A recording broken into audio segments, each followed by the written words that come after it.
हजारीबाग में ठंड अचानक से बढ़ चुकी है। जैसा कि आपने पिछले जो खबरें हैं उसमें भी दिखाई दिया होगा कि हजारीबाग में पूरे कोहरे की चादर पसर चुकी है। इससे पहले खबर में आपने देखा कि किस प्रकार से लोग अचानक से दिन में कोहरे पसर जाने से लोगों को परेशानी भी हो रही है। वहीं झील परिसर में लोग जो इस कोहरे का आनंद लेने के लिए भी पहुंच रहे हैं।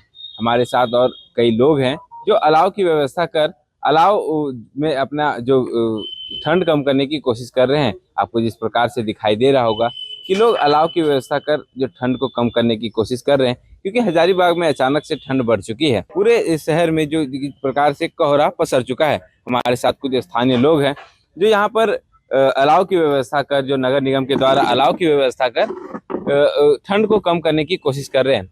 कैसा, कितना ठंडा है हजारीबाग में? हजारीबाग का ठंड पिछले सालों के भांति ही है, लेकिन अचानक से जो ठंड गिरा है जिस कारण से लोग महसूस कर पा रहे हैं। और कल का दिन बिल्कुल साफ था और ठंड इतनी बड़ी नहीं दिख रही थी और इतना कोहरा नहीं छाया हुआ था, लेकिन अचानक से कोहरा छाया हुआ है जिस कारण से लोग थोड़ा सा परेशान है। ऐसे में लोगों को अपनी सेहत का भी विशेष ध्यान रखने की ज़रूरत है, क्योंकि अचानक ठंड गिरा है और अगर वो बाहर निकलते हैं तो जो टाइट कपड़े होते हैं ऐसे कपड़े पहने ताकि ठंड से बच पाए, क्योंकि तापमान जो था कल 8 डिग्री था, आज 6 डिग्री तक करीब पहुंच गया है।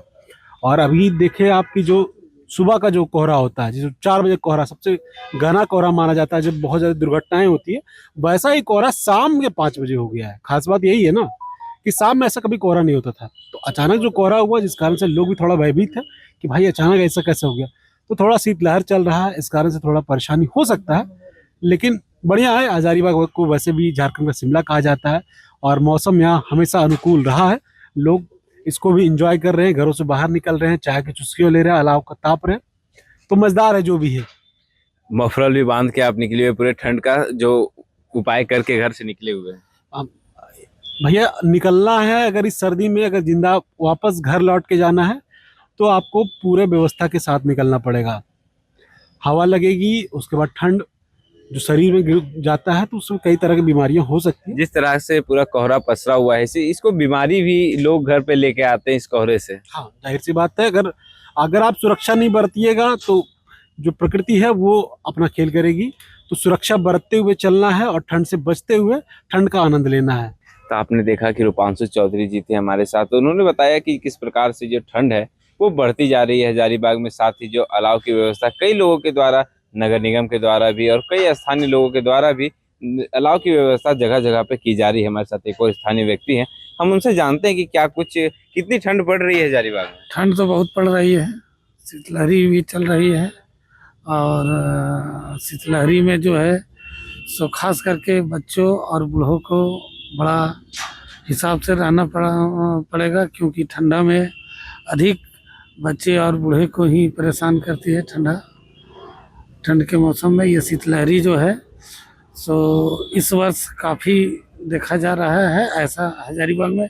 ऐसे तो हर साल ठंड रहती है, लेकिन इस वर्ष कुछ और ज़्यादा ही है। आए दिन जो लोग काफी दूर से भी आते हैं, बाइक चलाकर आते हैं, तो उसमें क्या कुछ कहेंगे? बहुत लोग दूर से भी आते हैं बाइक चलाकर। बाइक चलाकर जो दूर से आते हैं उनके लिए तो हम कहेंगे कि जैकेट, मफलर या गर्म कपड़े का इस्तेमाल करें, ताकि ठंडा उनको ना लगे, क्योंकि ये ठंडा से अनेक प्रकार की कई बीमारी हो सकते हैं। इसके लिए सतर्क से ही बाइक चलाएं और बाइक से निकलें।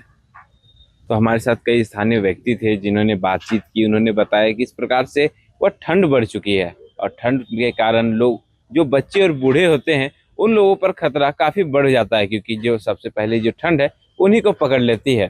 तो मिरर मीडिया भी आपसे अपील करेगी कि ठंड में जरूरत ना हो तो जल्दी घर चले जाएं। साथ ही आपको यह अपील भी करेंगे कि ठंड में जो बाहर में अगर आपके कोई जानवर या फिर कोई गरीब व्यक्ति दिखे तो उसे भी गर्म कपड़े जो आपके पास हो उसे भी देने का कष्ट करेंगे। फिलहाल के लिए इतना ही। मैं रुपेश कुमार, मिरर मीडिया, हजारीबाग।